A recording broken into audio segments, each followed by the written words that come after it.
Welcome back to the Books Bible Study. We are continuing in the third book of the Bible, Leviticus Chapter 10, verse 1. Then Nadab and Abihu, the sons of Aaron, each took his censer and put fire in it, put incense on it, and offered profane fire before the Lord, which he had not commanded them. So we ended the last chapter with the glory of God coming to consume the sacrifice, right? And now we see two of Aaron's sons, Nadab and Abihu, offering profane fire to the Lord. So profane is anything that God did not say. Any way we try to alter what he told us to do. If they added incense, if he did, where he didn't say added, if he took fire from one place, if God didn't say to do it, if he used even the wrong utensil, it is profane before God. So verse 2 says, so fire went out from the Lord and devoured them, and they died before the Lord. Verse 3, and Moses said to Aaron, this is what the Lord spoke, saying, by those who come near me, I must be regarded as holy, and before all the people I must be glorified. So Aaron held his peace. Remember, his two sons has just died. Verse 4 says, then Moses called Mishael and Elzaphan, the sons of Uzziel, the uncle of Aaron, and said to them, come near, carry your brethren from before the sanctuary out of the camp. So remember, they couldn't touch dead bodies, or they would become unclean. Verse 5 says, so they went near and carried them by their tunics out of the camp, as Moses had said. Verse 6, and Moses said to Aaron and to Eleazar and Ithamar, his sons, so these are the other two sons, do not uncover your heads, nor tear your clothes, lest you die, and wrath come upon all the people. But let your brethren, the whole house of Israel, bewail the burning which the Lord has kindled. Verse 7, you shall not go out from the door of the tabernacle of meeting, lest you die, for the anointing oil of the Lord is upon you. And they did according to the word of Moses.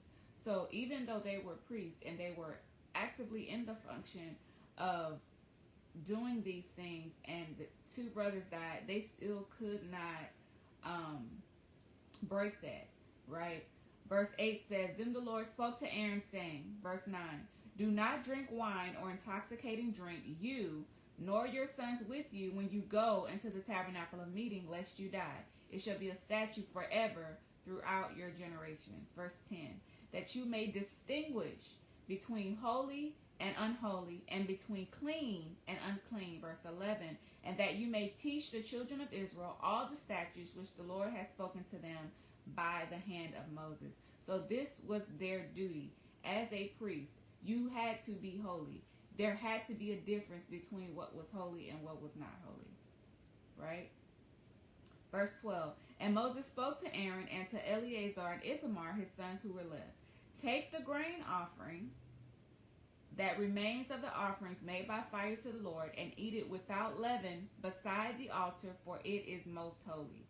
Verse 13, you shall eat it in a holy place, because it is your due and your son's due of the sacrifices made by fire to the Lord, for so I have been commanded.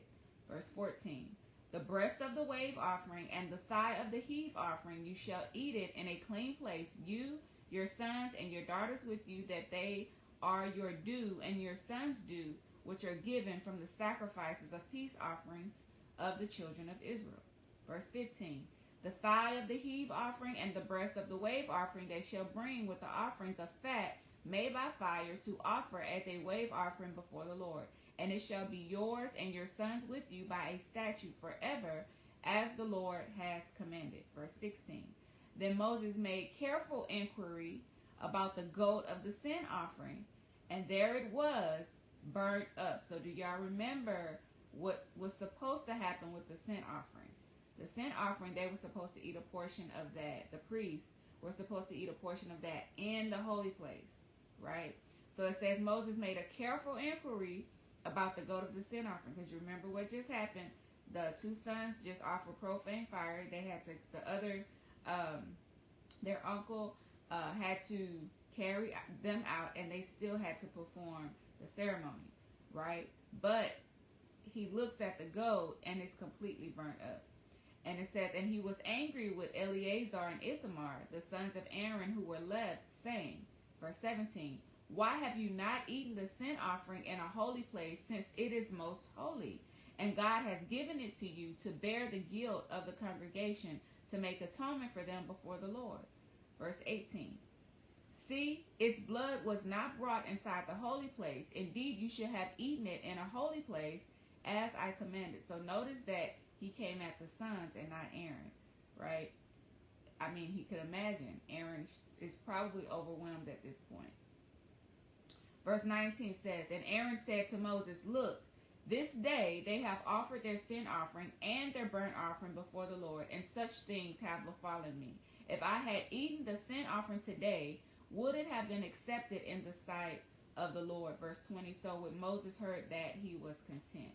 So he's saying if he would have eaten this offering of, being reconciled back to God in the state, probably, I'm assuming, in the state that he was in sorrow and grief, would that have been acceptable to the Lord?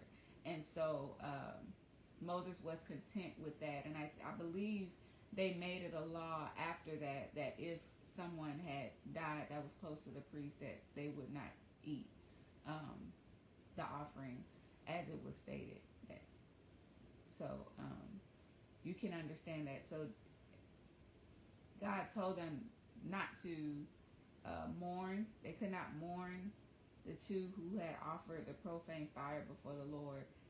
He did not command that, right? So we have to do what God commands us to do. It is not acceptable to do a holy thing or something that is supposed to be set apart in a different way, right? And we see a lot of that now, where we have things that are religious or even traditional things that are done that is not what God said do, right? So we cannot profane anything that God requires of us. We have to do it the way that he instructed us to do it, right? Even if it is not acceptable to others, what we do must be acceptable to God.